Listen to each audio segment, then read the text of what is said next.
Hi guys, क्या हाल है। उम्मीद है आप सब खैरियत से होंगे। तो ये एक गांव के नज़दीक खेत है, बहुत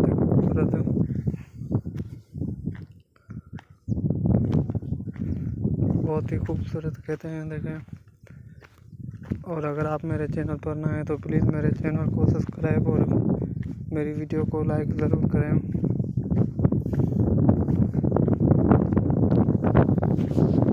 और जितने भी भाई हैं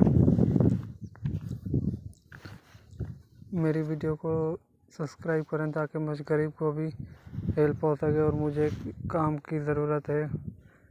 अगर किसी भाई के पास कोई काम है, किसी फैक्ट्री में जगह खाली है तो प्लीज़ मुझे बताएं ताकि मैं वहाँ जा सकूँ।